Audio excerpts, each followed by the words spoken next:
thief. The word hit before I could brace for it. I was standing in the kitchen, hands still wet from washing dishes. My stepmother's voice came from behind me like a blade she'd been sharpening all morning. I turned around.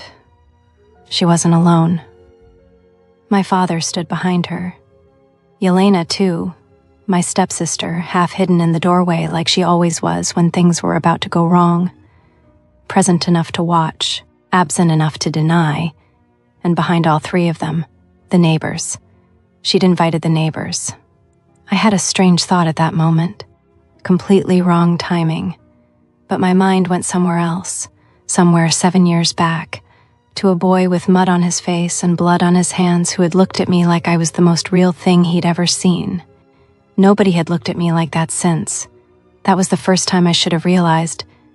Some things don't leave you, even when everything else does. I pushed it down. She stole from this family, my stepmother said. Not to me, to them. I didn't take anything, I whispered. She didn't even look at me. Search her room. They did. 2 men from the village walked upstairs like they had the right. Like my room, the smallest room in the house, the one with the cracked window and the draft that never stopped, was theirs to open. I heard drawers being pulled. I heard something hit the floor. Then silence. The kind of silence that's already decided something. Then one of them came back down holding my mother's necklace. My chest went cold. That necklace had been locked in my father's cabinet since the day she died. Gold chain, small pendant, a wolf carved in amber. My mother wore it every day of her life, every single day. And when she passed, my father locked it away and my stepmother changed the lock within the week. I hadn't touched it. I didn't have the key. Everyone in this house knew that, but nobody said a word, not one. I watched my father's face, watched for something to move in it, a flicker, a flinch. Anything that said he knew what was happening was wrong. Nothing. That was the moment I understood something I'd been too young to understand before. People don't defend you when it costs them something. They just watch. You are no longer welcome in this house. My stepmother said it clearly, loudly, chin raised, like she was reading from a script she'd been writing for 5 years. You will receive nothing from your father's estate. No inheritance, no name, no claim. I looked at my father. He was sitting in his chair, eyes down, hands folded, silent. I waited. I waited for him to say something, to stand, to shake his head, to at least look at me. He didn't. That was the part that broke me, not the accusation, not the necklace, not the neighbors standing in our hallway like they were watching a trial. His silence. Because silence isn't neutral, it isn't empty. Silence is a choice. And he chose her. Funny thing about silence, it doesn't stay behind, it follows you. Father. My voice cracked, he didn't move. Father, please. Nothing. Yelena shifted in the doorway. She didn't speak either. But she didn't have to. Her face said everything, relief mostly, like a weight she'd been carrying had finally been handed off. To me, I was the weight, and they were putting me down. They walked me to the door before sunset.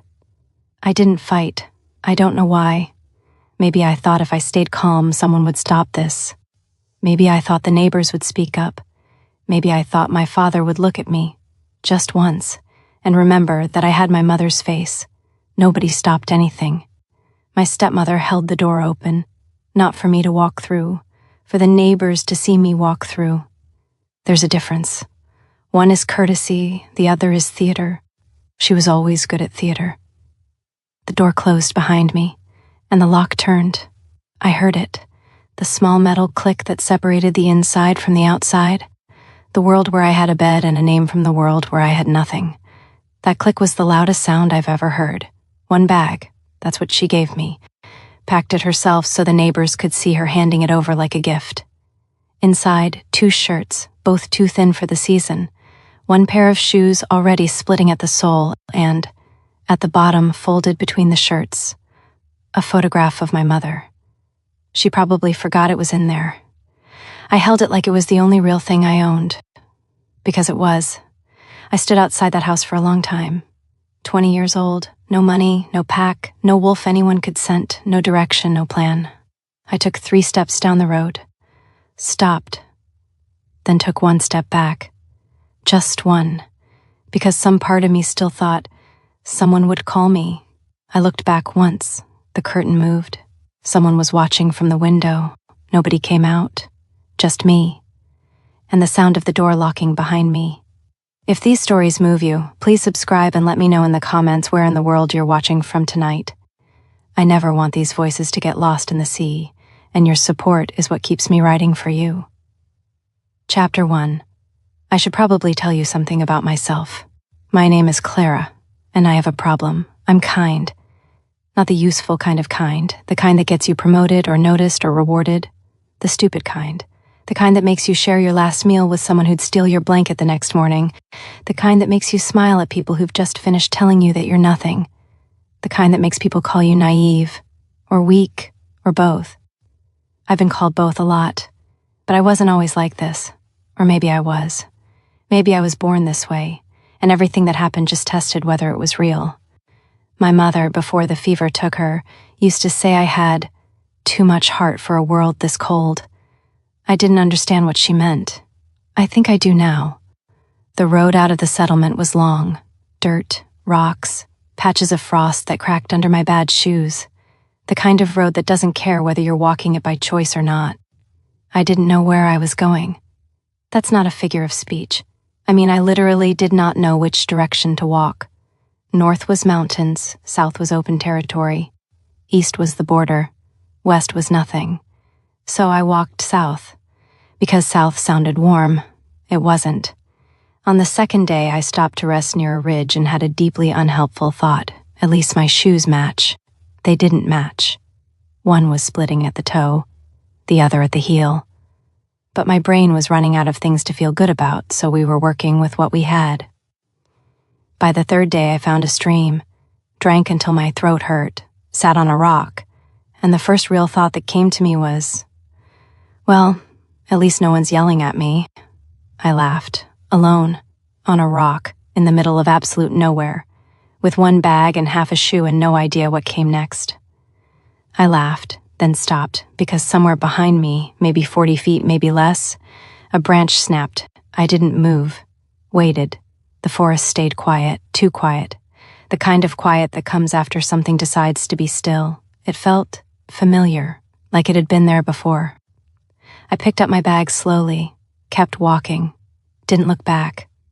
Something shifted behind me, closer this time. I almost turned, almost. That was my second mistake. By the 4th day, I stopped giving myself instructions and started making promises. If I find food, I'll keep going. If I find shelter, I'll rest. If I find people, I'll figure out the rest. Looking back, that was the day I should have paid more attention to what was behind me instead of what was ahead. Because whatever it was, it hadn't left. By the 5th day, I stopped making promises too. Because my body was making decisions my mind couldn't argue with. My legs shook, my vision blurred, my hands were so cold I couldn't feel my fingers. And then, twice, I felt it. Eyes. Not the branch snapping kind, something steadier, patient.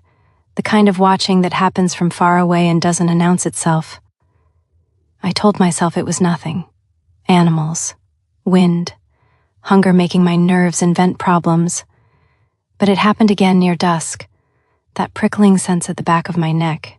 That feeling like the trees were too close and the shadows were moving in the wrong direction. The same feeling I'd had on day 3. I walked faster. Then the path ahead shifted. A figure. Standing between 2 trees, maybe 30 feet out. Still. Just standing there, facing me. I stopped. My heart was already in my throat. Then they stepped sideways, slowly, deliberately, and disappeared into the tree line without a sound. Not running, not startled, just gone. Like they'd seen enough. When I blinked, they were gone completely. Too fast. I didn't stop moving until I smelled smoke. The camp appeared through the trees like something the forest had coughed up. Broken structures, tarps, rope. Scrap wood leaning against scrap wood, mud paths between shelters that weren't really shelters, just walls with hope stapled to them. People moved between them, slowly, carefully, the way you move when you're not sure what will set someone off. Wolves, scentless wolves, packless, rejected, cast out, like me. But it wasn't the warmth I'd imagined. 2 people near the edge watched me approach with faces that weren't curious, just assessing, the way you look at something before deciding if it's a problem. No one looked away first. A woman stepped forward, hard eyes, deep scar from her eyebrow to her chin, the kind of face that had stopped giving people the benefit of the doubt long before I arrived. She didn't speak immediately, she just looked, like she was calculating something. "You can stay," she finally said. "Don't steal, don't start fights, don't expect anyone to care about you." I almost smiled. Fair enough. I'm used to at least 2 of those. She didn't smile back. She didn't turn me away either. But the way she said it, "You can stay," it didn't sound like welcome. It sounded like a warning dressed up as permission. I found a corner, set down my bag, sat against a wall that smelled like mildew and old rain. Someone nearby was eating. I could hear the chewing, smell the bread. My stomach twisted so hard I almost bent over. But I didn't ask. I wouldn't. Not because I was proud. Because I'd learned a long time ago that asking for things in this world gets you looked at the way my stepmother looked at me. Like you're less. My father had looked at me that way too, at the end. Or maybe he just hadn't looked at all. I was still deciding which was worse. Across the camp, someone was watching me. Not the woman. Someone else. Leaning against a post near the far tree line. Still, hood up. When I looked directly at them, they didn't look away. They didn't shift. Didn't blink that I could see. Just held my gaze like it cost them nothing and we'd done this before. That was when I should have known. This wasn't over. I closed my eyes. I didn't know it then. I didn't know that this camp, this broken, forgotten, rotting place, would become the last safe ground I'd stand on for a long time. I didn't know that someone, somewhere, was already looking for me, and that the reason he was looking, the reason he'd never stop, started 7 years ago, with a boy I found bleeding in a cabin, a boy nobody was supposed to know about, and I still don't know who sent him there, or who was watching when I helped him. The cabin is where everything began, and I almost didn't make it out. Chapter 2, Clara. 7 years before they threw me out, I found a boy dying in a cabin. I was 14. The cabin sat near the eastern ridge of the mountains, rotted beams, broken windows, moss crawling up the walls like the forest was trying to swallow it whole. Nobody used it. Nobody went near it. I went there every day. It was the only place I could breathe. At home, there was nowhere to hide. My stepmother's voice reached every room, every hallway, every corner I tried to fold myself into.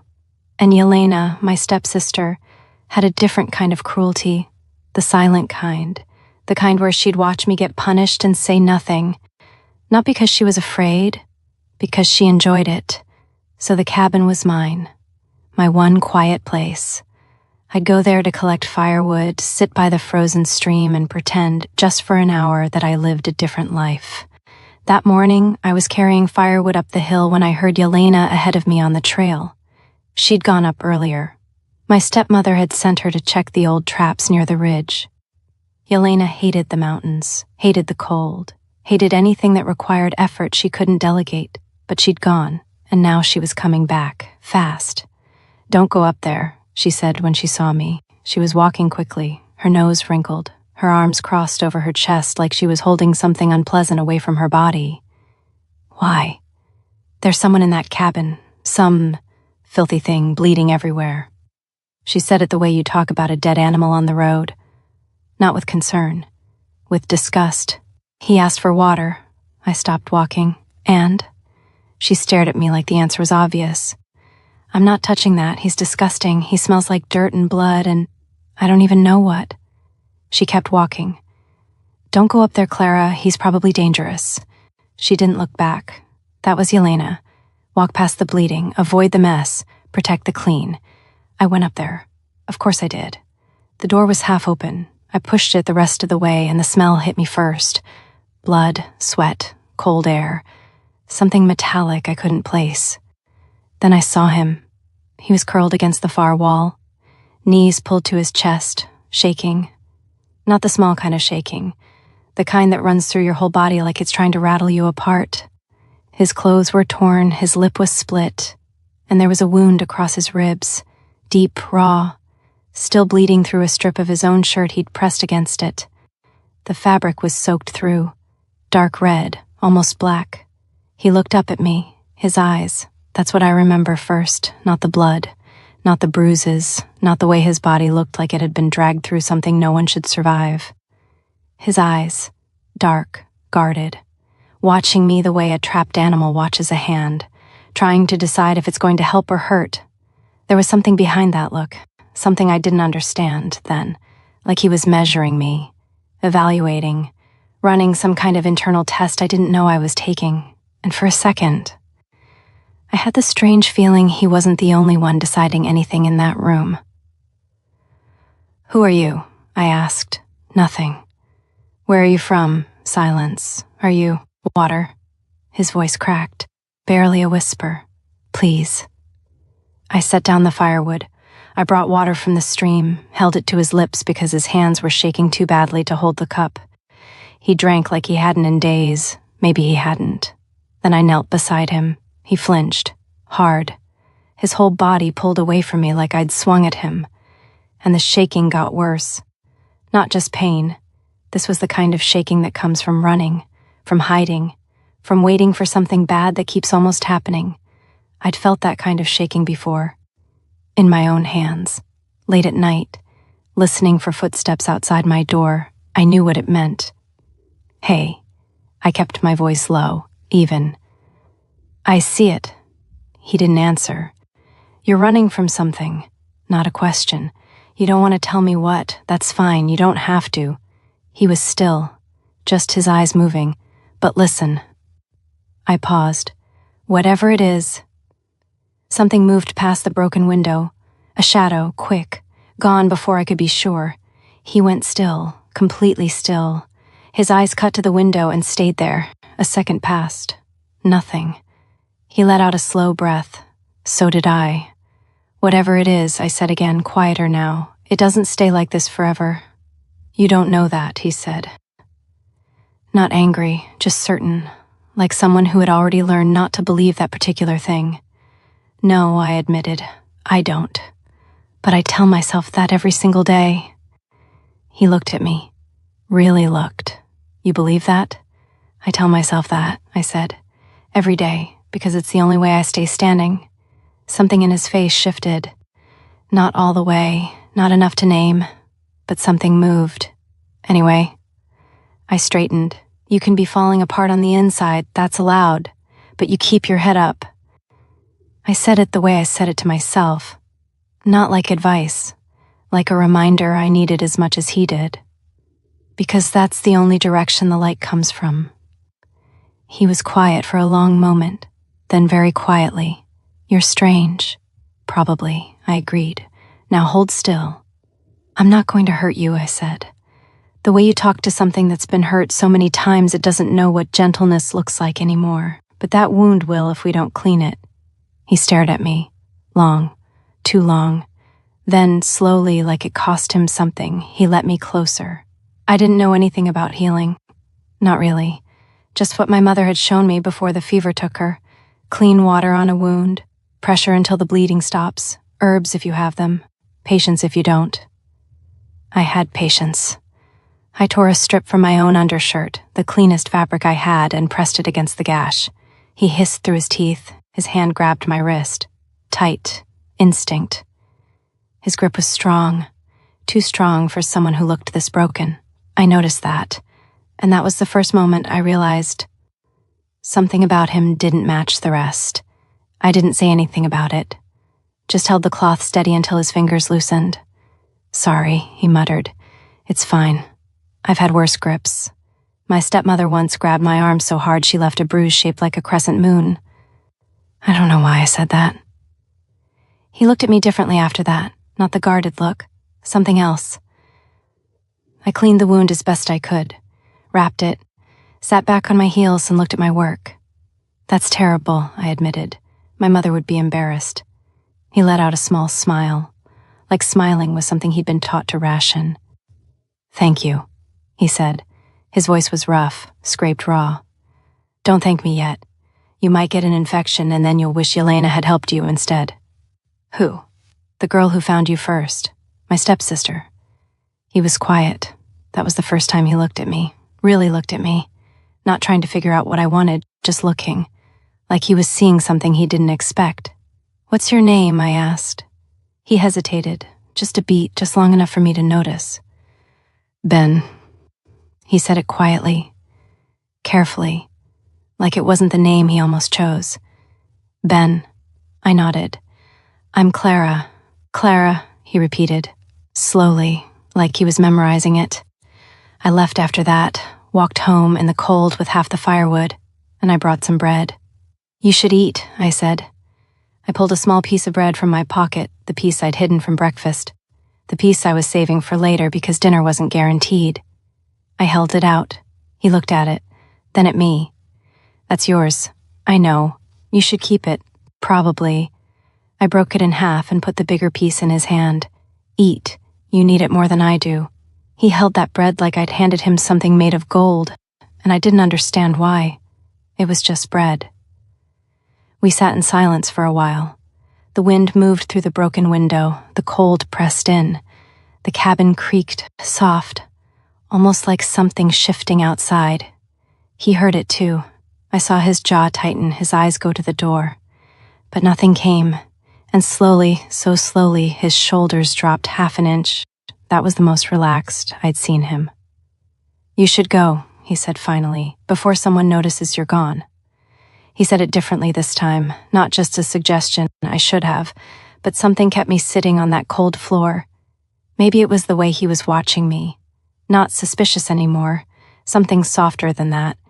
Something that got me almost confused, like kindness was a language he recognized but hadn't heard spoken in a very long time.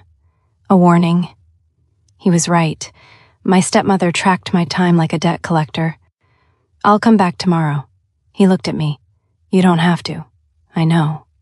I stood up, brushed off my knees and moved. At the threshold I turned back. He was watching me. Still, that same look in his eyes, the one I couldn't decode, not suspicion, something heavier, something that made me feel like this moment mattered more than I understood. "Ben?" "Yeah?" "Don't die before I get back." He almost smiled again. "I'll try," but something in his expression tightened, just for a second. Like staying alive wasn't entirely up to him. I walked home in the cold with no bread left for later. My stepmother would notice my absence. I'd pay for it, and I already knew. But walking down that trail, I wasn't thinking about what waited for me at home. I was thinking about the boy in the cabin, about the way his hands shook, about the grip that was too strong, about the hesitation before he said his name, like he'd almost said something else, about the look in his eyes when I gave him bread, like no one had done that before. And I thought about what I told him. It doesn't stay like this forever. I wondered if I actually believed it. I decided I had to. Because if I stopped believing it, even for a day, I wasn't sure I'd find my way back. I didn't understand it then. There was something about him that didn't fit. Something that didn't match the torn clothes and the blood. Something I couldn't see yet. But I felt it. The way you feel a storm coming before the sky changes. And the worst part, I don't think we were alone that day. I'd find out what it was, but I would, soon enough. Chapter 4. Clara. I came slower the third morning. Not because I wanted to, because my body wouldn't move the way it used to. My stepmother had found the missing bread when she searched, found the torn undershirt, found the gap in the firewood count. She kept an inventory of everything in that house, every log, every minute of my time, the way a warden counts prisoners. She didn't ask me what happened to them. She didn't need to. She already had her answer. The bruises were fresh, along my arms, across my collarbone, one near my jaw that throbbed every time I swallowed. I kept my chin down as I walked, kept my sleeves pulled low, kept my body angled so nobody could see what I didn't want them to. but my steps were slower, and I couldn't hide that. When I pushed open the cabin door, Ben was sitting up, stronger than yesterday, color back in his face. The wound was still bad, but the bleeding had stopped and the swelling had gone down. My terrible rap had actually held. He was better. That was the first thing I felt. Relief. Then he looked at me, and his face changed. What happened? His voice was different. Not the cracked whisper from before. Something harder, something sharp underneath. Nothing. Clara. The way he said my name, not soft, not gentle, but heavy, like he was holding something back, made me stop moving. She found out about the bread, I said quietly. That's all. That's all? It's not a big deal. You have bruises on your neck. I pulled my collar higher. It looks worse than it is. He didn't blink. Does she do this often? I set down the food I'd brought, soup again, mostly water again, but warm, and crouched near the fire pit. She has a lot of rules, I said. I'm not very good at following them. That's not an answer. It's the only one I've got. He went quiet, but his hands, resting on his knees, had curled into fists. I noticed. I didn't say anything. I brought a sweater today, the cream one, my mother's, fraying at both sleeves, too big for me, but warm, the only truly warm thing I owned. He was still shaking, not as badly as before, but the cold had settled into him deeper than the wound. You could see it in the way he held himself, tight, controlled, like he was fighting something invisible. I pulled the sweater over my head and held it out. Take it. He looked at it, then at me. You'll be cold. I already am. I pushed it toward him. You're worse. Clara, just take it, please. There is fire in the house to keep me warm, but this cabin is cold. You need it more than I do, I said. He took it, slowly, like it weighed more than wool. He held it for a moment before pulling it on. It fit him differently, tighter across the shoulders, shorter at the wrists. But when it settled, something in his face shifted. Not pain, but relief. You keep giving me things, he said quietly, and I keep having nothing to give back. I'm not keeping score. I know. He looked at me. That's why it matters. We sat together for a while. I told him about my mother, about the fever, about how 1 week she was braiding my hair and telling me I'd do incredible things and the next she was gone, about my father remarrying 3 months later, about Yelena, about the house that stopped feeling like mine. He listened the way he always did, without interrupting, without trying to fix it, just absorbing. But I think they love me, I said, in their way. He studied me, long, careful. You believe that? Yes, I have to. I picked at a splinter on the floor. Because the other option is that nobody in my life cares whether I exist, and I don't love that option. He was quiet for a long time after that. Then, so soft I barely caught it. That's not true. I looked up, but he'd turned away, and I couldn't see his face. He was gone when I came the next morning. I knew before I opened the door. Something about the cabin felt different. Emptier. Not just empty, vacated. Like the air itself knew he wasn't coming back. I pushed the door open anyway. The blanket I'd brought was folded neatly against the wall. The cup I'd used to bring water was placed upside down on the ledge, clean. And the sweater was gone. I stood in the doorway for a long time. The wind came through the broken window the way it always did. Cold, steady, indifferent. But the cabin felt colder than the wind. There was no note, no message, no explanation, just absence. I walked inside, sat where he used to sit, pressed my back against the same wall.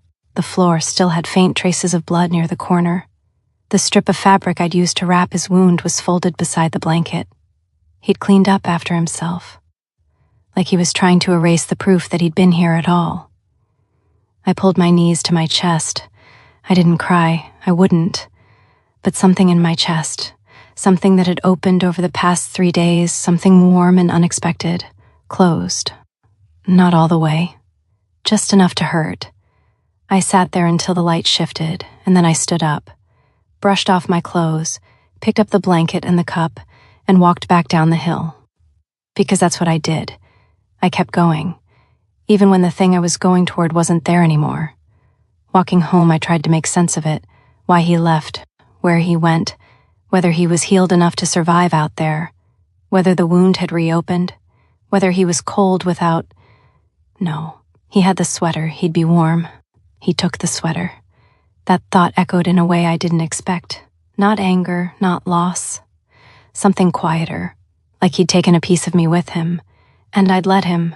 I didn't understand why his leaving felt like this. I'd known him for 3 days, 3 mornings, a few cups of water, some bread, one terrible joke about soup. That's nothing. That shouldn't matter. But it did. Because in 3 days, he'd done something nobody else in my life had managed. He'd listened, not to respond, not to judge, not to use it later. Just listened, and now he was gone. And the cabin was empty, and the only thing left of those 3 days was a blood stain I couldn't wash out and a gap where the sweater used to hang in my closet. I went back to the cabin every day for a week, then every other day, then once a week. He never came back. Eventually, I stopped going. Not because I forgot, because the hoping was harder than the missing. 7 years passed. I grew up. The house got colder. My stepmother got sharper. Yelena got quieter, the dangerous kind of quiet. My father got more distant, and I held on to one thing, one memory. A boy in a cabin who looked at me like I was the first real thing he'd ever seen. I didn't know where he was. I didn't know what happened to him. But that part comes later. First, I had to survive. Chapter 5. The first thing I learned about the rogue camp was that nobody asked your name, not because they were rude, because names meant history, and history meant pain. And pain was something everybody here already had too much of.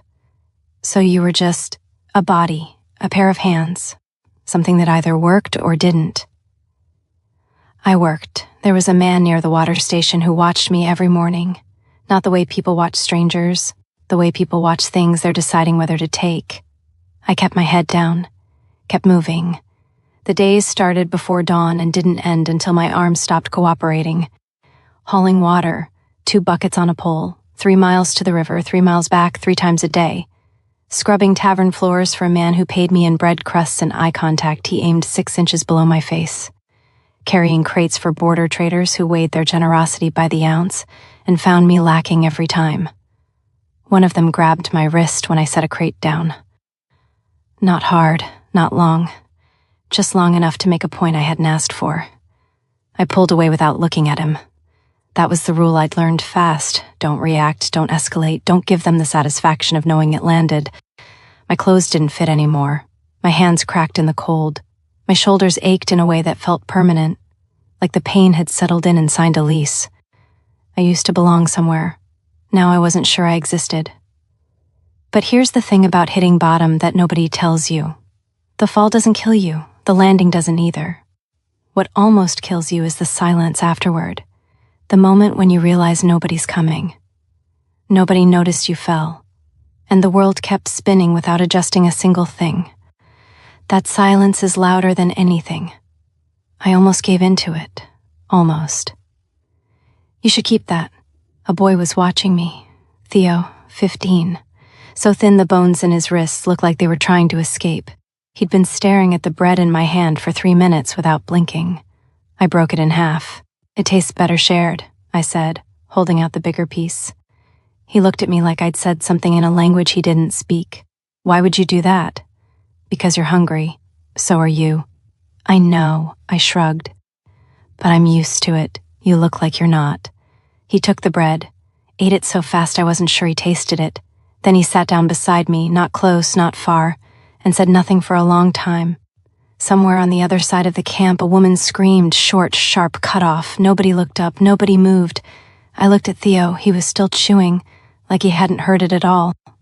That was the first friend I made in the camp. Not because I earned it, because I shared a piece of bread I couldn't afford to share. I don't know why I still did things like that. Maybe I just didn't know how to stop being myself. Vivian found me in the 3rd week. She appeared the way storms appear, without warning, without apology, and with the clear intention of ruining your afternoon. You're the new girl. She was sitting on a crate outside the Eastern warehouse. sharpening a blade on a rock, scar running from her eyebrow to her chin, eyes that could strip paint. "Clara," I said. "Didn't ask.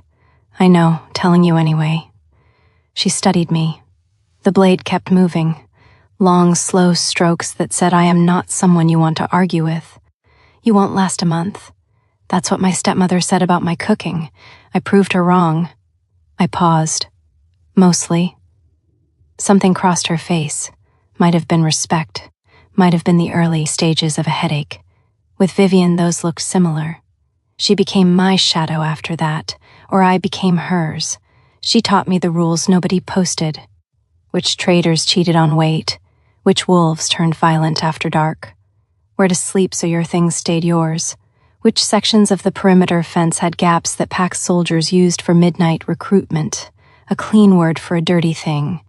In return, I gave her something she hadn't had in a long time, a reason to stop scowling. It didn't work most days, but when it did, it was worth everything. "You're too soft," she told me one evening by the fire. We were sitting close. Body heat was cheaper than firewood. "People like your stepmother don't deserve forgiveness." I smiled. "Oh, she's not that bad." Vivian stopped chewing, slowly, like her jaw had forgotten what it was doing. "She threw you out, in winter, with nothing. She just has a strange way of showing love." 5 seconds of silence. I counted. "You're insane," Vivian said. "Probably. No, definitely." She leaned forward. "Girls like you, kind, no pack, no one watching your back. You don't go unnoticed in a place like this, and not in a good way." She said it quietly, like a fact she was tired of knowing. I grinned. "My stepmother would agree with you, see? You two already have something in common." Vivian didn't laugh. But that night, after the fire had died and the cold had crawled into every corner, she walked to my spot and dropped a blanket on top of me. Didn't say a word. Didn't make eye contact. Just dropped it and left. That was Vivian's version of "I love you," and I understood it perfectly. "So what's the plan?" she asked one morning while we hauled water together. The pole was cutting into my shoulder, but I'd learned not to adjust it. Shifting the weight just moved the bruise. "Plan? You can't haul water forever. Your back will give out before you're 20. "You sound like you care." "I don't. You asked about my plan." "That's not caring, that's curiosity." "It's the same thing, Vivian." She didn't answer, which meant I was right. "I want to train," I said, "to become a healer." The buckets swung between us. She didn't slow down. A healer, if I could actually help people, not just patch things up but really heal them, maybe no one would have to feel the way I did. I shifted the pole. Alone, hurt, with nobody coming. Vivian looked at me sideways. "You're still thinking about helping people? After everything? What else is there?" She didn't answer. Nobody ever did. "Besides," I added, glancing around at the camp, the cracked walls, the leaking roofs, the ground that was more mud than dirt. If my stepmother really wanted to get rid of me, she could have at least picked somewhere with better drainage. Vivian shook her head, but the corner of her mouth moved. Just barely. I counted that as a win. The weeks folded into each other. Work, eat, sleep, repeat. Some days were harder than others. Some nights were cold enough that sleep wasn't really sleep. It was just lying very still and waiting for morning with your eyes closed. But the camp changed for me. Not the buildings or the food or the mud. The people. Theo started sitting with me at meals, not talking much, just near me, like proximity to someone who shared bread was enough. An older woman named Greta taught me how to identify herbs in the tree line. "Not healing herbs," she said. "Survival herbs. There's a difference." A child, couldn't have been more than 6, brought me a flower one morning, wilted, half dead, held it out with both hands like it was a crown. I took it like it was. "Why do they come to you?" Vivian asked one evening. She was watching a small cluster of people gathered near my corner of the warehouse. Theo, Greta, 2 others I'd helped with water duty. "I don't know. They don't do that with anyone else." I thought about it. Maybe because I don't make them feel like they have to earn it. Vivian looked at me, long. "You're going to get yourself hurt," she said finally, "caring about people who can't protect you. Maybe, not maybe, definitely. I met her eyes. Then I'll get hurt, but I'd rather get hurt caring than survive by not. She didn't argue. She just looked at me the way she sometimes did, like I was a problem she couldn't solve, a lock she didn't have the key to, something that shouldn't exist in a place like this but did anyway. They called me naive. Maybe I was. But I'd rather believe the world could be kind than become someone who proved it couldn't. That night, I sat outside, movement near the eastern fence. 2 shapes, quick, gone before I could decide if they were real. I watched the space they'd left. Nothing. I looked back at the sky. The sky was clear, cold, full of stars that didn't care about anything happening beneath them. I looked at my hands, rough, healer's hands. Not yet. I still have her sweater, cream wool, fraying at both sleeves. Too small for me now. It barely reaches my wrists, but I folded it the same way she handed it to me, and I've kept it in a locked chest at the back of my wardrobe for 6 years. Not because I forgot to return it, because returning it was the plan. Let me go back. Because before the searching, before the palace, before any of it, there was a night I need to tell you about, the night I left. I left before dawn. The wound had torn open again with the cold. I felt it with every step up the ridge. Didn't matter. I'd been trained for worse. At the threshold I stopped, looked back at the cabin one last time. She was sleeping, or she would be by now. I folded the blanket she'd brought, placed the cup on the ledge, clean side down. I kept the sweater. Not to take from her. To bring back, I'll come back and return it, that's a promise. I'll return it, I said to no one. The cabin didn't answer. The dark didn't either, but I meant it. I went back to the mountains, finished the training, endured what was left. Passed. Earned a title I wasn't allowed to use in the world I cared about.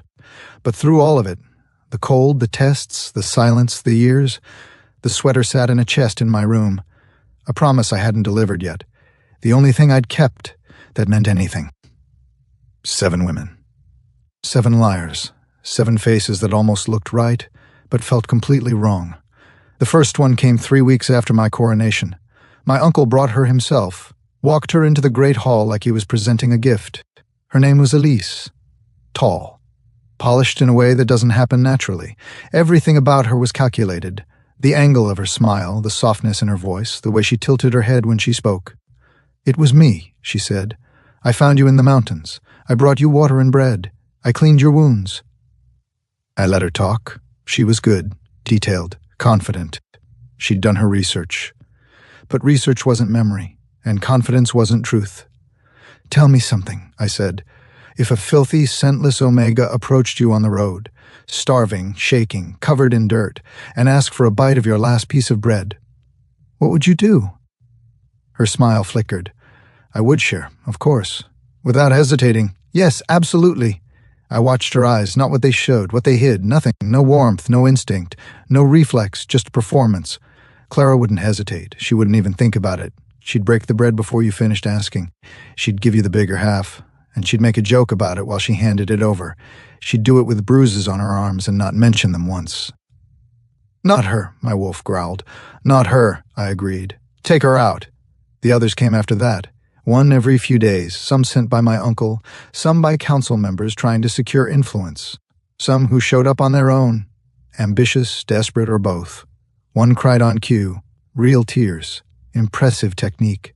Another brought a sweater, wrong color, wrong wool, tags barely removed. 1 described the cabin in perfect detail, except she put a stone fireplace in it. The cabin had a dirt floor and a hole in the roof. Each one took the bread test. Each one failed. The 6th almost broke me. Her name was Clara. Dark hair. Right age? A scar near her temple. My uncle brought her personally, and for the first time I saw him lean forward in his chair. "It was me," she said. "Steady, convincing. My name is Clara. I grew up in the countryside. I helped you." She was close.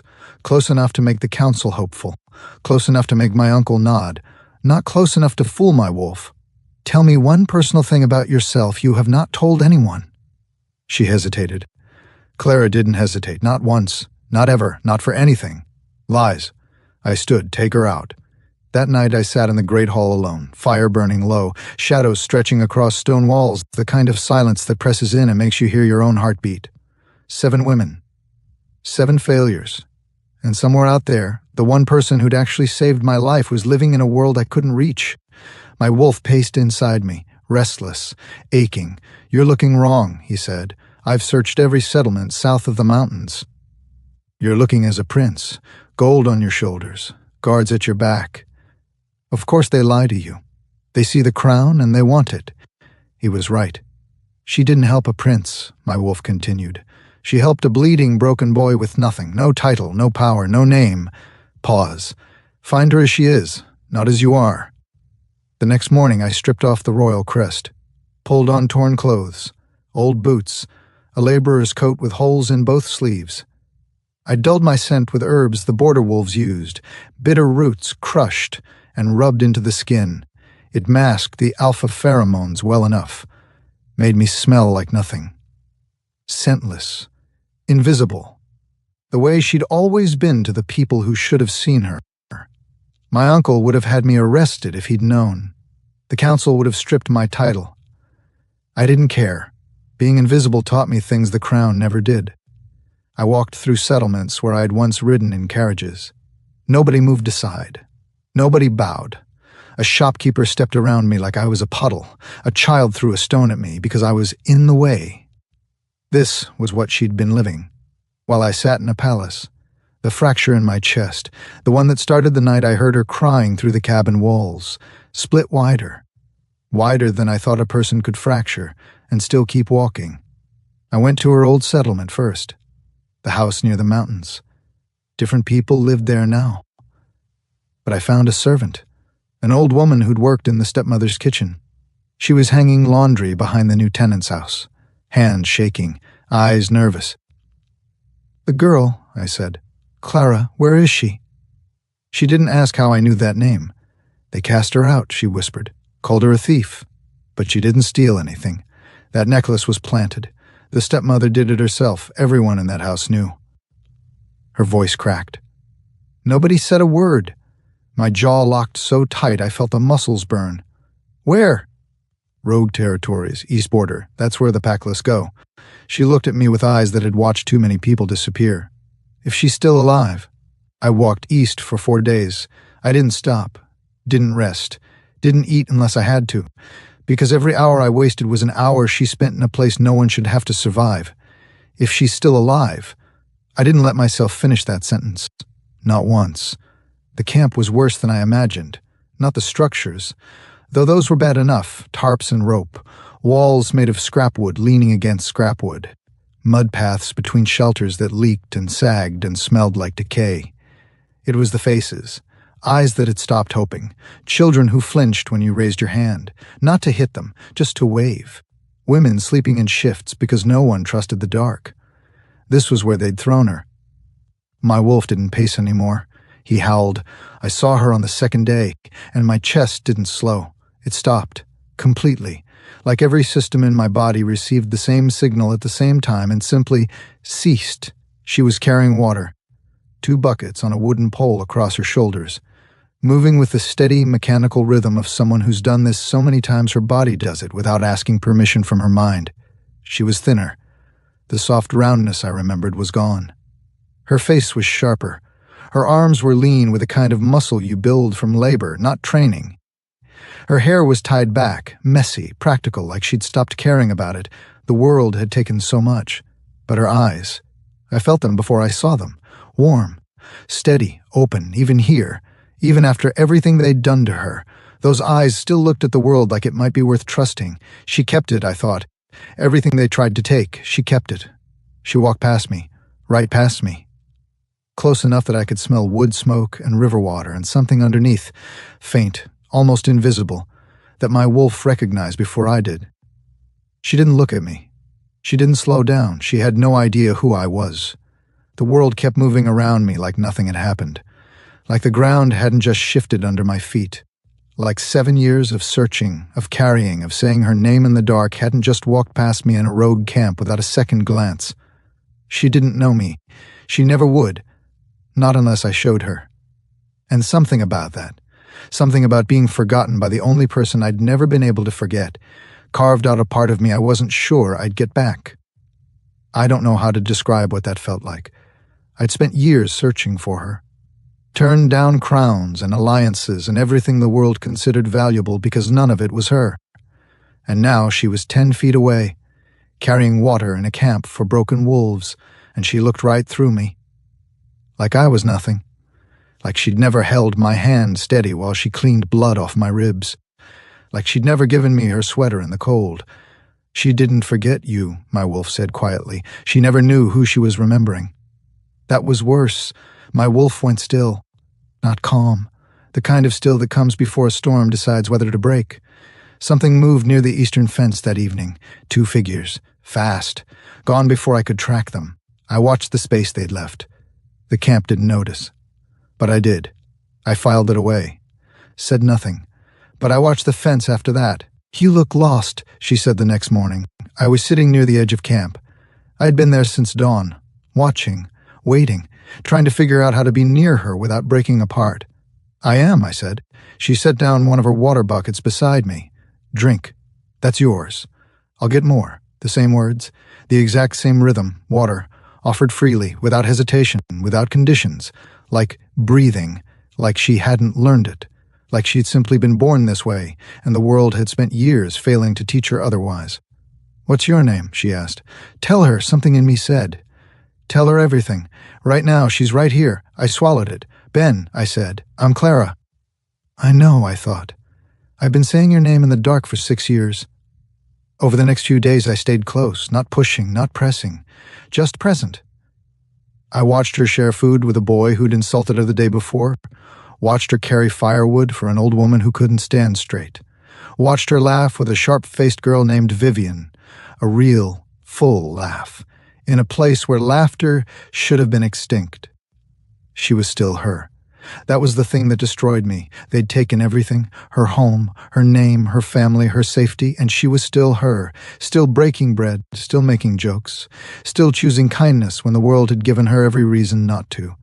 The girl in the cabin had survived every single thing they threw at her, and she didn't even know how extraordinary that was.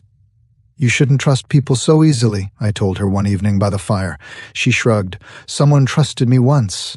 She was talking about herself, about the girl in the cabin, about me, and she didn't know.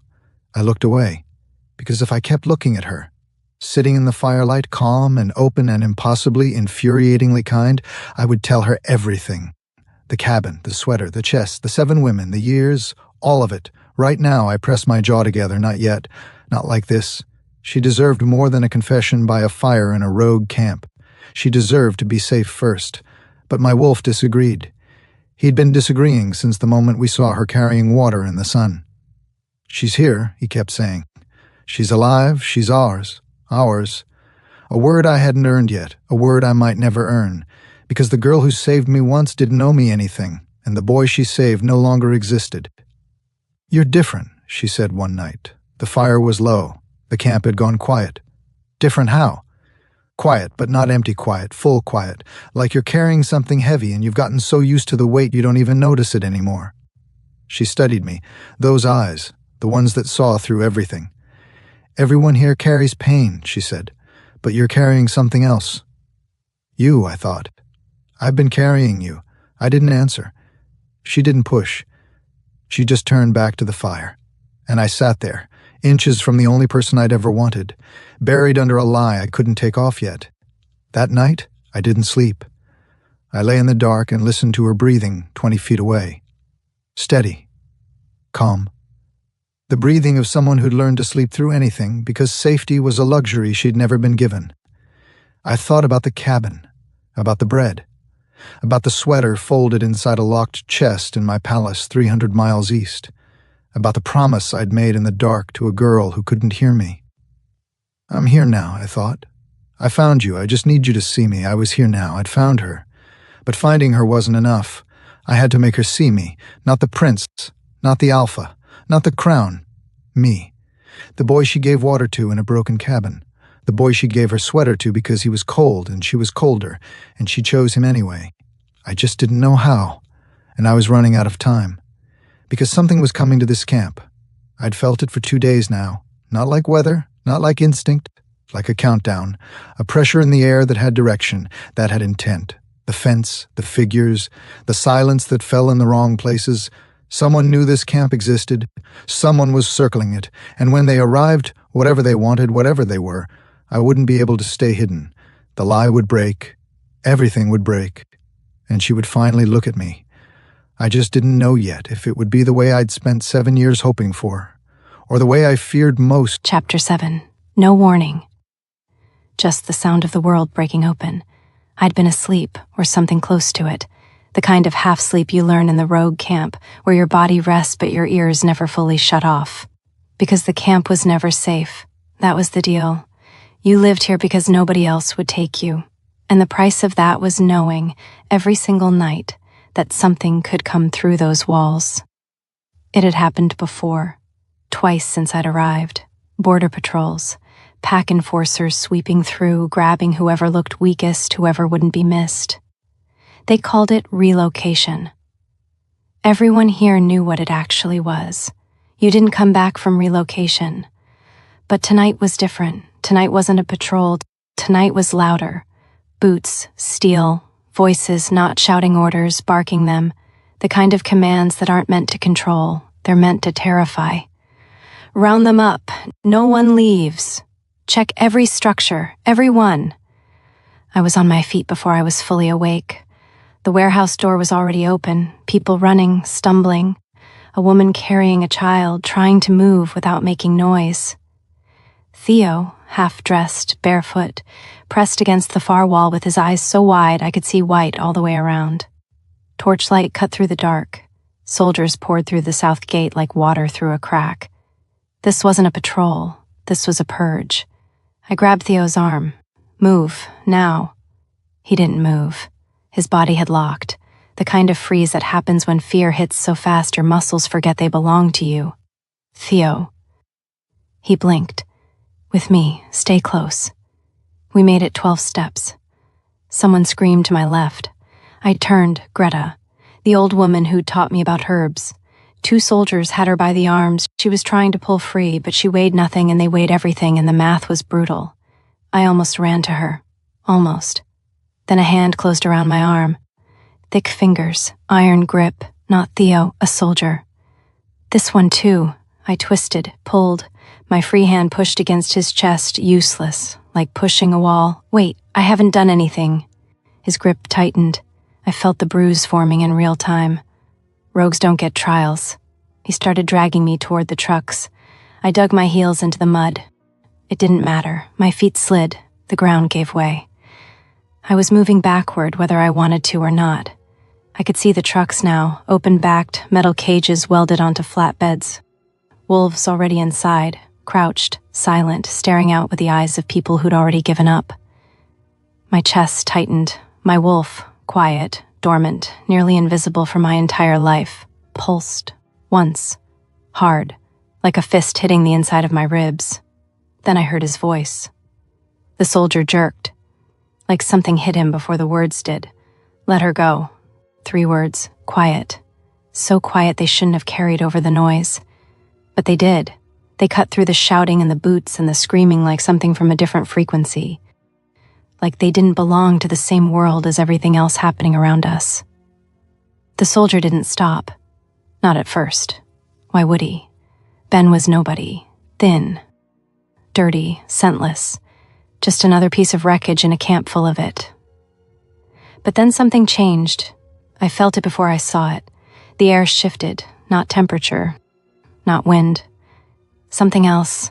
Something that didn't have a name but hit you in the chest like a change in gravity. Pressure. Like the atmosphere around us had compressed.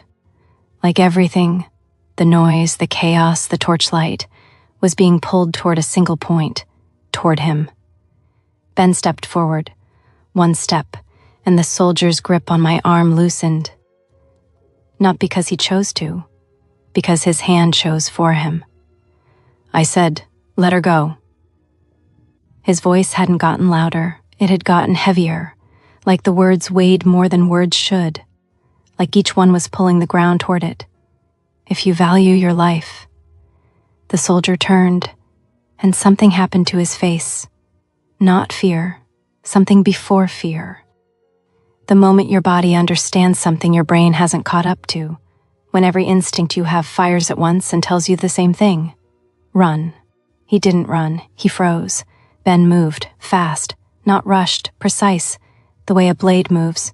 No wasted motion, no hesitation. He closed the distance between himself and the soldier in 2 steps that looked like one. His hand landed on the man's shoulder. It shouldn't have meant anything. Ben was smaller, thinner, looked like he hadn't eaten a full meal in weeks. But the soldier buckled, his knees bent, his shoulders dropped, like the weight of that hand was something his entire body couldn't hold. "Look at me," Ben said, quiet, almost gentle. The soldier looked. I don't know what he saw, I'll never know. But every drop of color left his face, like someone had reached inside him and turned something off. Ben leaned close, whispered something I couldn't hear. The soldier's eyes went wide, then wider. "Leave," Ben said, one word, not shouted, not growled, whispered. The soldier pulled back, stumbled, turned to the others. "Pull out." "What?" "Pull out. Now. All units. We're not finished. Now." One of them stepped forward, then stopped, like crossing that line would kill him. They left. All of them. The trucks, the torches, the soldiers, the chains gone. Retreating through the south gate like a tide pulling back from something it knew. Deep down in the place where instinct lives, it could not fight. The camp stood in silence. Total, absolute silence. Nobody moved. Nobody spoke. Nobody breathed loud enough to hear. 30 seconds ago, people were being dragged into cages. Now the soldiers were gone, and nobody understood why. I stood in the mud where the soldier had dropped me. My arm throbbed where his fingers had been. My heart was beating so hard I could feel it in my teeth. I looked at Ben. He was standing where the soldiers had been, completely still, his back to me, his shoulders rising and falling with breaths that were too controlled, too measured, like he was pulling something back inside himself, something he'd let slip. People around the camp started moving, slowly, checking on each other, pulling Greta to her feet, gathering children, whispering, but I couldn't move, because something was wrong. Not wrong like danger, wrong like off, like looking at a painting you've seen 100 times and suddenly noticing a detail that was always there but you'd never registered. His posture, his hands, loose at his sides, not clenched, controlled, resting, like a weapon that had been holstered but not put away, the way the soldier had buckled. Not from a blow, from a touch, the way the others obeyed, not because he shouted, because he whispered, the way the air felt when he stepped forward, heavy, compressed, like the world itself had shifted its weight toward him. Scentless omegas don't do that, nobody does that. My wolf stirred, deep, in a place I'd almost forgotten existed, a place that had been dormant and silent and dead for as long as I could remember. She woke up, not gently, like a match striking in a dark room, and then, just as suddenly, she went still. Not fear, recognition, like she'd found something I didn't know I'd been waiting for. A word rose through me.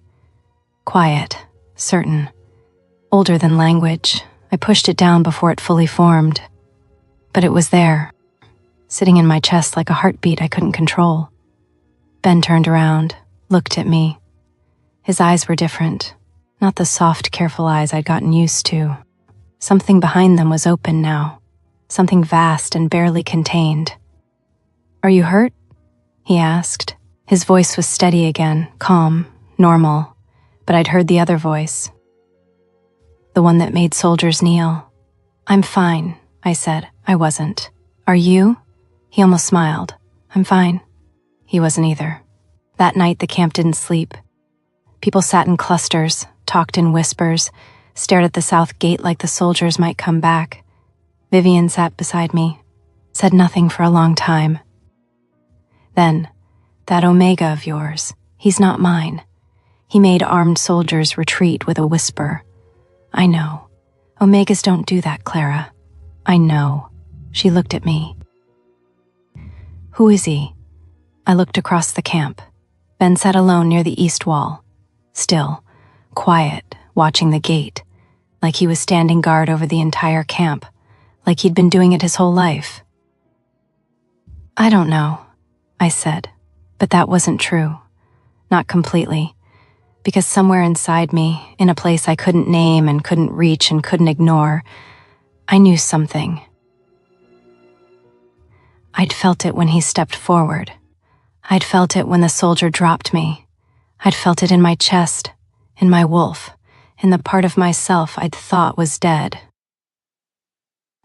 He wasn't who he said he was, and the thing I'd felt, the word I'd pushed down before it fully formed, was still there, beating, waiting. I just wasn't ready to hear it yet. After the attack, I started watching him. Not the way you watch a stranger, the way you watch a fire you didn't light, trying to figure out where the spark came from. He moved differently now. Not obviously. Not in ways most people would catch, but I'd spent months in this camp reading people. It was how you survived. You learned to watch hands, not faces. Posture, not words. And Ren's posture had changed. Before the attack, he sat with his shoulders forward, small, contained. The body language of someone trying to take up less space. After the attack, he forgot to pretend. He stood straighter, walked with his weight centered, scanned the perimeter of the camp every morning before anyone else was awake. Quiet, methodical, the way a guard surveys a wall.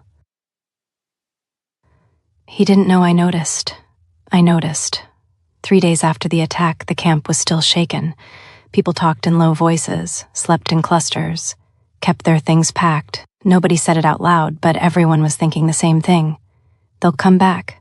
I was sitting behind the eastern warehouse, my spot, the one with the overturned crate and the view of the tree line where you could see the sky open up if you tilted your head right. He found me there. Can't sleep? He asked. Wasn't trying. He sat beside me, not too close, not too far, the exact distance that said I'm here without saying I'm pushing. We didn't talk for a long time. The silence between us had changed too. Before the attack, it was comfortable, easy, the quiet of two people who didn't need to fill space. Now it was heavier, not uncomfortable, loaded, like the air between us was holding something it wasn't ready to release. Can I ask you something? I said. You can ask. That's not a yes. It's not a no either. I turned to look at him. He was watching the tree line, profile sharp in the dark, jaw set, eyes steady. Who are you? He didn't move. Really, I added. Not the version, not the name you gave me. Who are you?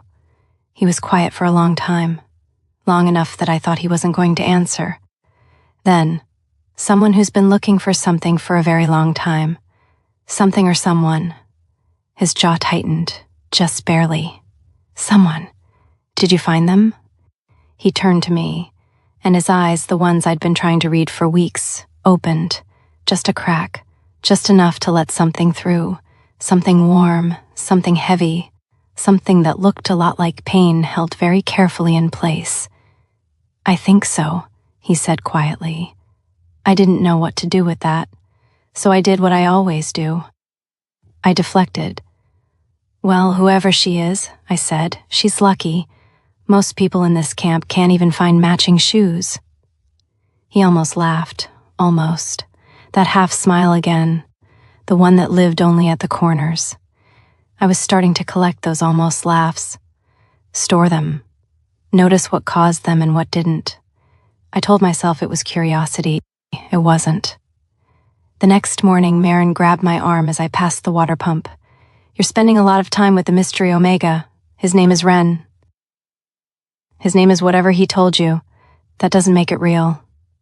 I pulled my arm back, gently, I know. Then why do you trust him? I thought about it, really thought about it. Why did I trust him? I had no proof, no evidence, no reason.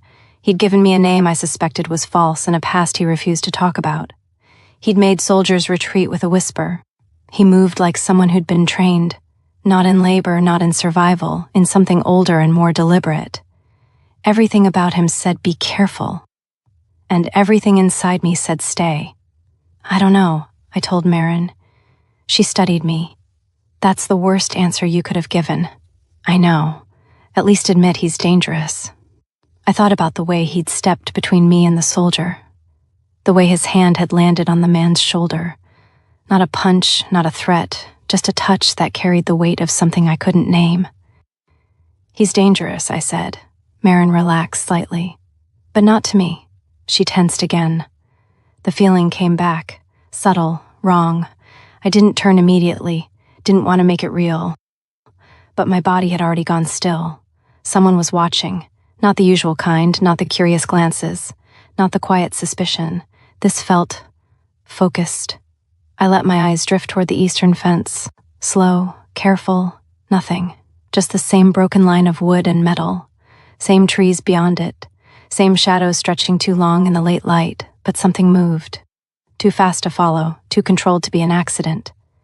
My breath caught. I didn't say anything, didn't call it out, because for some reason, I knew he'd already seen it, and when I looked at him, he wasn't working anymore. He was watching. That afternoon, I watched him help clear debris from the south gate. The soldiers had torn through it during the attack. Bent metal, shattered wood, ripped tarps. The camp's idea of a wall was already pathetic. Now it was non-existent. Ren worked without being asked, lifting beams that should have taken 2 people, moving wreckage with a quiet efficiency that didn't match his frame. Nobody questioned it. Everyone was too exhausted to notice. But I noticed. The way he lifted things that were too heavy, the way he wasn't winded, the way the other wolves instinctively gave him space, not out of fear, out of something deeper. Something their bodies understood that their minds hadn't caught up to. He caught me watching. I looked away. Too late. That evening, I burned my hand on the cooking pot. Not badly, just enough to sting. The kind of small injury I'd stopped caring about months ago. Before I could pull back, he was there. Taking my hand, turning it over, examining the burn with a focus that felt wildly disproportionate to the situation. "It's nothing," I said. "Let me see. Ren, it's a burn. I get them constantly." He looked up, and something in his eyes, something fierce and quiet and completely unguarded, made me stop pulling away. "You shouldn't have to," he said. 4 words. They shouldn't have meant anything. But they hit a place inside me that I didn't know was exposed, a place that had spent years being told that pain was normal, that bruises were expected, that getting hurt was just part of being Clara. You shouldn't have to. Like my pain mattered, like I mattered. I didn't cry, but I wanted to, and wanting to was worse. We sat by the fire that night, late, after the camp had gone quiet. I was close to him, closer than usual. Not on purpose, or maybe on purpose. I couldn't tell anymore. "Tell me something real," I said. He watched the embers. "I made a promise once, to someone I barely knew, when I was young, and I've spent years trying to keep it." "What kind of promise?" "The kind you make at dawn, when no one can hear you, when you don't even know if the person you're making it to will remember you." My chest tightened. "Did you keep it?" He looked at me, steady, certain, open. "I'm trying." I pulled my knees up, rested my chin on them. "You feel familiar," I said. I hadn't planned to say it. It just came out. The way truth does, sideways when you're not guarding the door. Like I've met you before, but I know I haven't. I would remember. He went very still. The kind of still that isn't calm. The kind that's holding something. "Maybe you did," he said, quietly. "And maybe you just don't remember." "I have a good memory." "I know you do." Something about the way he said that, "I know you do," made the air between us shift. Not closer, deeper, like we'd stepped off solid ground into something I couldn't see the bottom of. I looked at him. He was looking at the fire, but his hands, resting on his knees, were tight, controlled, like he was holding himself back from something. I wanted to ask what. I didn't, because I wasn't sure I was ready for the answer. I don't know why I trust you, I said finally. I have no reason to. You won't tell me your real name. You won't tell me where you're from. You made a squad of armed soldiers disappear with a whisper. I paused. Everything about you says run. He looked at me, but I held his gaze, but I don't want to. He didn't move, didn't breathe. Something crossed his face, brief, uncontrolled, almost painful, and then it was gone. Pulled back behind whatever wall he kept between himself and the world. But I saw it, and it looked like relief. The fire had burned low, just embers now. Soft light, quiet. I didn't realize how close we were until I shifted. My knee brushed his. Neither of us moved, not immediately. The air changed again, but this time, not from danger, from something else. He looked at me, not the way he usually did, not careful, not guarded, open. My breath caught, I could feel it, that pull. Strange, familiar, unavoidable. I didn't lean in, but I didn't lean away either. And for a second, it felt like the world narrowed down to just this, the space between us. His hand moved, slow, like he wasn't sure he should. His fingers brushed mine, light, barely there, but enough. My heart stumbled. Clara, my name sounded different when he said it like that. Lower, closer. I swallowed. Didn't trust my voice. We were too close now, close enough that I could feel his breath, and for one reckless second, I thought he might close the distance. I almost wanted him to. Then, something cracked in the distance, sharp. The moment broke. He pulled back first. So did I. Neither of us said anything, but something had changed, and there was no pretending it hadn't. The fire cracked. Sparks rose. The camp breathed around us. Come with me, he said. Not a command, not a demand. A question disguised as a sentence. Where? He looked at me the way he'd looked at me from the start, like I was something he'd been searching for and still couldn't believe he'd found. Home, he said. I should have asked whose home. I should have asked what he meant. I should have been smart about it.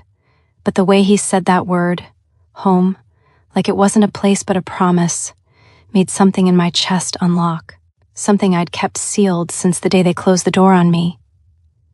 Okay, I whispered.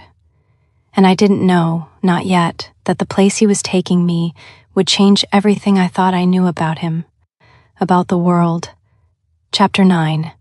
We left before dawn. No announcement, no goodbye ceremony, just two people walking east with the dark still pressed against the sky. Vivian watched us go from the gate.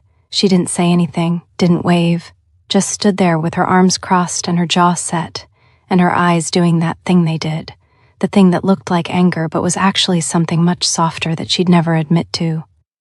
I almost turned back. Almost. You'll come back, she'd said the night before. Not a question. I'll come back. You better. This place falls apart without someone to be stupidly kind for no reason. I smiled at the memory, then kept walking.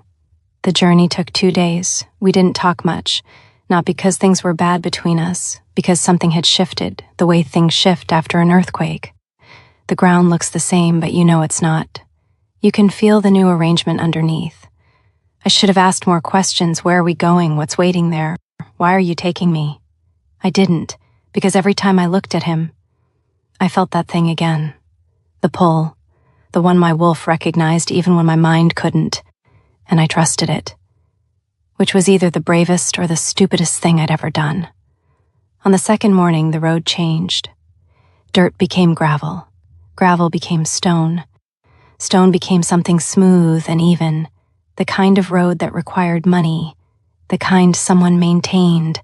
Trees thinned. Buildings appeared. First small, cottages, farms, then larger, then much larger. And the people changed too. A woman carrying grain stopped walking when she saw us, stepped aside, lowered her head, not at me, at him. I didn't think much of it. A gesture of respect. Maybe she knew him. Maybe he'd helped her once. The camp was full of small debts like that. Then it happened again. A man at a crossroads saw us approaching, moved to the edge of the road, bowed his head. Then a merchant with a cart, same thing, head down, eyes averted. Then a group of women near a well. They stopped talking, turned, dipped into something that looked a lot like a curtsy. "Why are they doing that?" I asked. He kept walking. "Ben." "Nothing. Why are people bowing?" He didn't answer, and the silence where his answer should have been was louder than anything he could have said. More bows, deeper now. A shopkeeper pressed himself flat against his own door. A boy pulling a cart stopped dead and dropped to one knee. 2 guards, actual guards, armed in uniform, snapped to attention as we passed, fists over hearts, eyes forward, not casual respect, obedience. My heartbeat climbed. "Who are you?" I said, quiet, not angry, not scared, confused, deeply, desperately confused. He kept walking. The road widened, the buildings grew, and then, ahead of us, gates, massive, iron, 20 feet tall, the kind of gates that existed to make a statement before you even walked through them. They opened before we reached them. Nobody pushed them, nobody pulled, they just parted, slowly, like they'd been waiting, beyond the gates an estate. Stone and iron and gold, towers reaching into the sky, gardens stretching wider than the entire rogue camp, walls so clean they reflected sunlight, a crest carved above the main entrance, a wolf wreathed in fire that I recognized. Everyone recognized it. Every wolf in the realm knew that crest. It belonged to the Alpha. My hand closed around his sleeve, tight. Ben.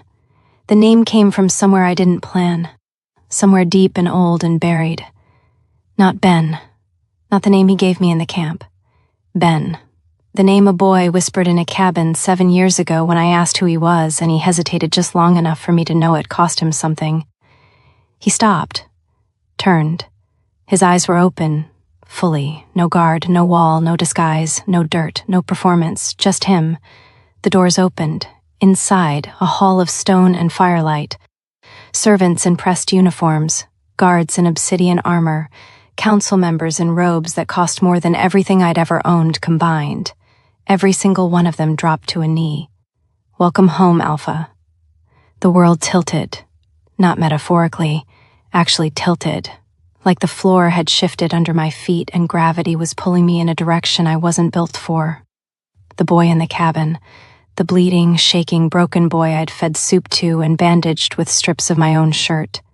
The boy I'd given my sweater to because he was cold and I was colder and I chose him anyway. The Alpha. "No," I whispered, not denial, processing. "That's not—" I stepped back one step then another. He watched me, didn't move, didn't reach for me, just watched, with eyes that said, I know this is too much. I know you need a minute. I know I should have told you." "You lied to me," I said. "I couldn't." "You lied. In the camp. Every day, every conversation. You sat next to me and let me call you just Ben, and you knew, the whole time." My voice cracked. "You knew who I was. Yes. No excuse, no deflection, just the word. How long? Since the cabin. And the camp, you came there as nothing, because the last time I looked for you as something 7 women lied to my face to steal a crown." I stopped. "I went back," he said. His voice was steady, but the edges were fraying. 7 years after the cabin, I went back to the settlement, to the house, to the cabin, all empty, you were gone. He took a breath. I searched. Every road south, every settlement, every face. I sent men. I searched alone. I turned down every Luna the council brought because none of them were. He stopped. "None of them were you." I pressed my hand to my mouth. "My uncle brought 7 women to my hall, each one rehearsed, each one polished. I asked them all the same question. What would you do if a starving Omega asked for your bread?" His voice dropped. Every one of them hesitated, flinched, performed. He looked at me. "You never hesitated. Not once, not in the cabin, not in the camp, not ever." Silence. The hall was full of people on their knees and I couldn't see any of them. Just him. My wolf told me I was searching wrong, he said, that I was looking as a prince for a girl who didn't help a prince. She helped a boy with nothing. He stepped closer, just one step. So I became nothing, dirty, scentless, invisible. I went to your settlement, found a servant who told me what they did to you, that the necklace was planted, that everyone knew, that nobody spoke. His jaw tightened, and she'd told me where you'd gone. He reached behind him, to a guard standing near the wall. The guard handed him something, folded, washed, cream-colored wool, fraying at both sleeves, my sweater. The air left my body. You gave this to me, he said, holding it like it was the most valuable thing in the room, when I had nothing, when I was bleeding and shaking and didn't deserve kindness from anyone. His voice cracked, for the first time, a single fracture running through everything he'd been holding in place. I kept it, for 6 years, through every trial, every search. Every night I couldn't sleep because I didn't know if you were alive. He held it out. I kept it because I couldn't keep you. I was crying. I never cry. I didn't cry when they threw me out, didn't cry in the camp, didn't cry through any of it. But that sweater, fraying, faded, still somehow smelling like wood smoke, broke something in me that I didn't know was Ing. If it's not you, he said quietly, I choose no one.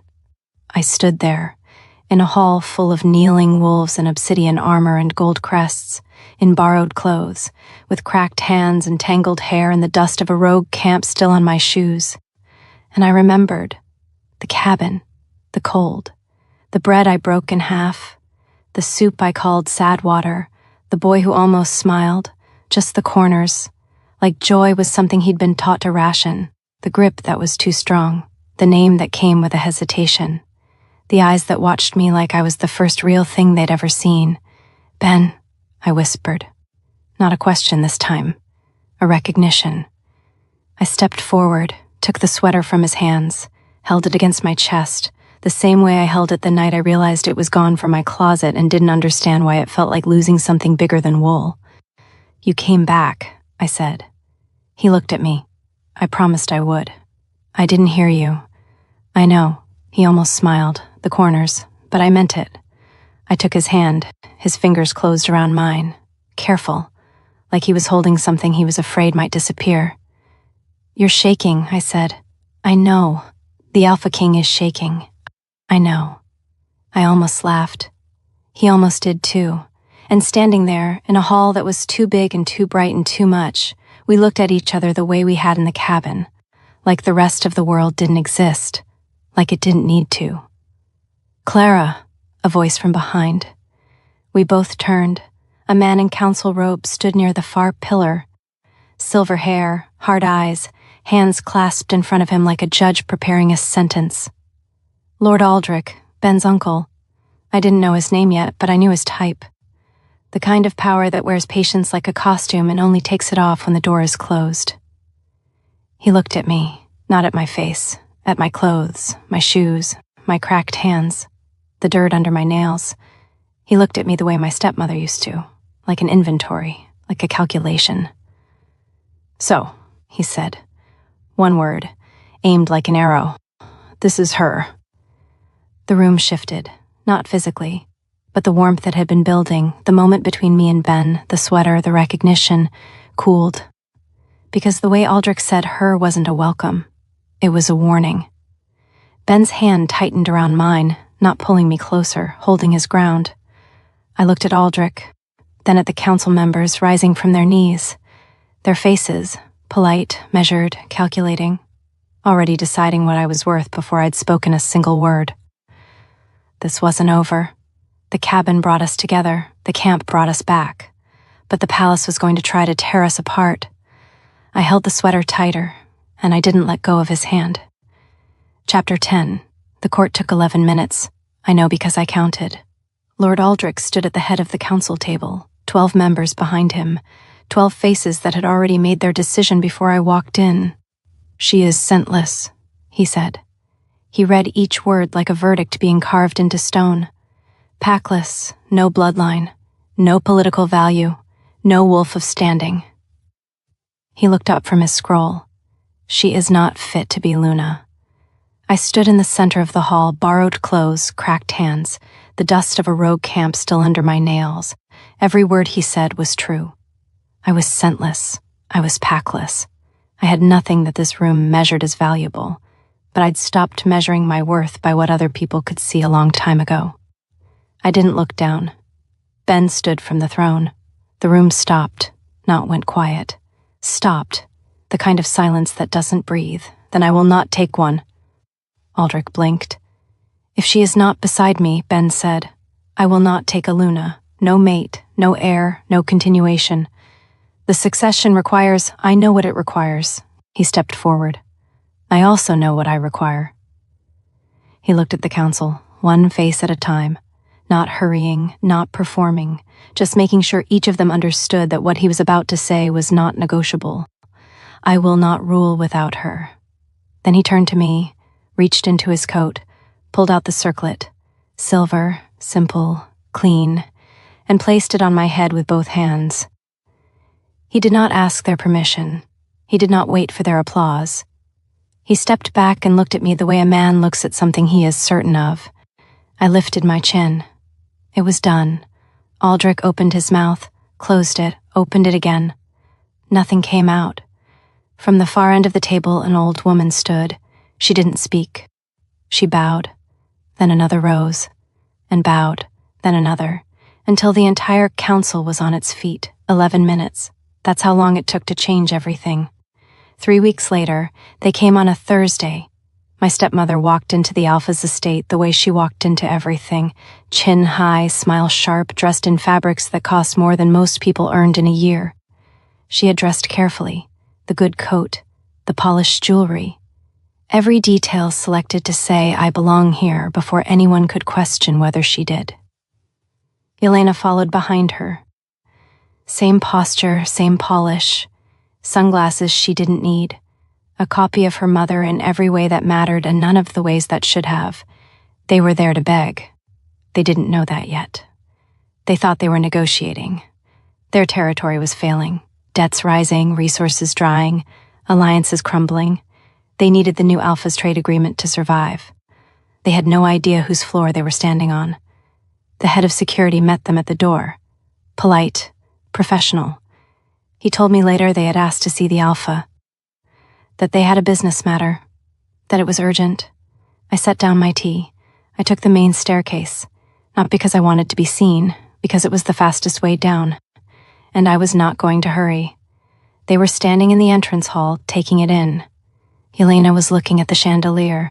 My stepmother was speaking in the low, performative tone she used when she wanted someone to understand she was important.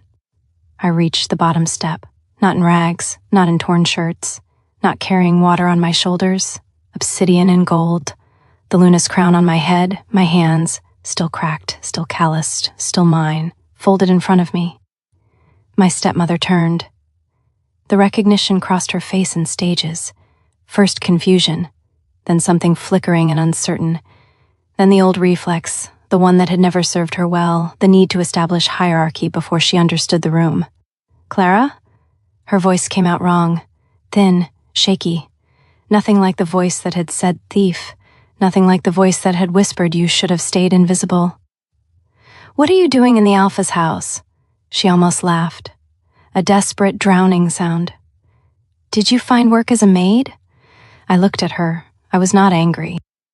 I want to say that clearly, not for her sake, but because anger would have meant she still had some hold on the temperature of my blood. She didn't. I'm not the one here asking for help, Mother. Her face twitched, then she pivoted, the way she always did, fast, practiced, shameless. Clara, darling, we've been looking everywhere. Thank the moon you're safe.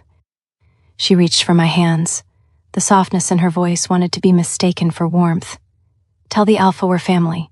Tell him we need the alliance. You understand, blood is blood. Blood is blood. The exact phrase she used the night she threw me out. Ben came through the side corridor. He did not look at them. His eyes found me first, the way they always did now. Not searching, settling, like a compass finding north. He crossed the hall, stood beside me, close enough that his arm nearly touched mine. Then, and only then, he glanced at the two women standing near the door. He looked at them the way you look at something you have no context for. He looked back at me. "Is there a problem, Luna?" Luna, one word. I watched it travel across my stepmother's face and dismantle everything she'd built in her head on the journey over. Every assumption, every story, every version of this moment she had imagined. Her knees gave. She dropped, right there, on the marble she'd walked across so proudly 3 minutes ago. Yelena's sunglasses came off. She stood behind her mother like a statue someone had forgotten to remove, the golden daughter watching her world rearrange itself in real time. "Luna," my stepmother whispered. You can't be." "No problem," I said, looking at her. "Just some people from my past who seem to have lost their way." My stepmother recovered. She always did. It was her one real talent, the ability to reorganize herself around whatever version of events kept her at the center. "Clara, we were protecting you. Everything we did, the way we ran the house, you have to understand. Stop rewriting it." My voice was calm. I was not going to shout. I was not going to cry. I had already done both of those things, alone, in rooms she would never see. You only valued me when I became something. I let that sit. He valued me when I was nothing. Ben did not move. He did not need to. His presence beside me said everything words would have cluttered. My stepmother looked at the floor. I straightened. "Your trade request will be reviewed by the council. You'll receive what you deserve." Pause. "That's more than you gave me." They were escorted out. No shouting. No drama. No scene. Just leaving. The way I once did. 1 month later. The house looked exactly the same. Cold stone, high gates, heavy doors. That was the problem. Nothing had changed. Except me. I walked through the front door. My boots clicked on the marble. The same marble I used to scrub on my hands and knees at 5 a.m. because my stepmother said the sound of cleaning woke her up, and she wanted it done before she opened her eyes. "By order of the Alpha," the lead guard announced, "this estate is under new management." My mother's name was on the original deed. The inheritance had been stolen, forged documents, planted evidence, a necklace hidden under a bed by hands that weren't mine. The courts reviewed everything, found the fraud, all assets, all accounts, all property, transferred, effective immediately. My stepmother stood in the foyer. At her feet, a single leather case. I knew exactly what was inside because I had packed it myself. Personal documents, a change of clothes, enough currency for temporary accommodation. She had once handed me a bag exactly like it and pointed at the door. I did not say that. She knew. "You said I had nothing," I told her quietly. I met her eyes. Not with anger, not with hate, not with revenge, with truth. "You were wrong." They left. The door closed behind them, and the house that had once been filled with cruelty and cold silence and the sound of a girl crying quietly so no one would hear was empty. Finally, completely, mine. But I didn't want it empty. Ben stood at the threshold. The rooms were cold. The walls were bare. Years of something bitter had soaked into the stone like smoke into curtains. "It's yours, Clara. What do you want to do with it?" I looked at the hallways where I used to hide. The kitchen where I cooked meals I wasn't allowed to eat. The window I pressed my forehead against every night, staring at the dark, wishing for somewhere to belong. I had imagined selling this house. The thought felt wrong. I had imagined living in it. That felt incomplete. I had imagined locking the door and walking away. That felt like loss. I didn't want a palace. I wanted a purpose. "Open the gates," I said. They opened, and they came, not soldiers, not guards, not council members, them. Vivian, arms crossed, scar catching the light, trying very hard to look like she wasn't moved. Theo, taller now, still too thin, still carrying that look in his eyes that said he'd seen too much too young. Greta, The women who slept in shifts, the children who flinched at loud sounds, the rogues, the scentless, the rejected, every wolf I'd shared bread with, every person I'd carried water for, every broken, forgotten, thrown-away soul who'd been told, by the world, by their packs, by everyone, that they didn't belong anywhere. They stood at the entrance, hesitant, looking at the stone walls and the iron gates and the heavy doors with the particular stillness of people who have learned not to expect welcome. The children stood behind the adults, not clutching, just holding, the way children hold something when they are uncertain but not yet afraid. I walked to the front. A small cub stood near the gate, 5 years old, maybe 6, trembling, holding a woman's hand with both of hers. She looked at me with very serious eyes. I knelt down, held out my hand. After a moment, she took it, small fingers, cold, holding on so tight. "You belong here," I said. She looked back at the woman, her mother, I understood, and something passed between them. A nod, just one. She turned back to me and stepped through the gate. The house that cast me out became a place no one else would be cast out from. By the end of the week, there were 19. By the end of the month, the halls were full, and something that had been dead in these walls for a long time was growing again. They filed in, footsteps filling hallways that had only ever known the sound of one girl walking quietly so she wouldn't be heard. Voices, uncertain at first, then louder. A child laughed somewhere inside, an actual laugh. The sound bounced off the stone walls like it had been waiting years to exist in this house. Vivian stood beside me. "You're still insane," she said. "Probably. Definitely. My stepmother would agree." She shook her head, but she was smiling, for real. That evening, everyone gathered in the main hall.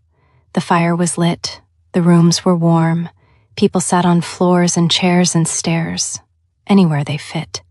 Children leaned against adults they barely knew but already trusted because trust was the only currency anyone had left. Ben stepped forward. He didn't raise his voice. He didn't have to. The room went still the way rooms did when he spoke. "You called her useless," he said. He wasn't looking at anyone in particular, he was looking at everyone. "You cast her out, with nothing, in winter, alone." Pause. "But when I was dying, bleeding, broken, freezing in a cabin no one knew existed, she was the only one who came." He paused again. Let the silence carry the weight. "She gave me water, she gave me food, she gave me her sweater off her back."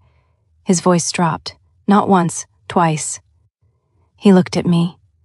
"She didn't know who I was, she didn't care. She helped me because I was hurt. That was enough for her." He was not angry, he was something quieter and more permanent than anger. He turned back to the room. "No one knows tomorrow." Silence. "The person you ignore today, the one you step over, the one you cast out, the one you decide isn't worth your time." He paused. "Might be the one who saves your life." He stepped back, that was all. It was enough.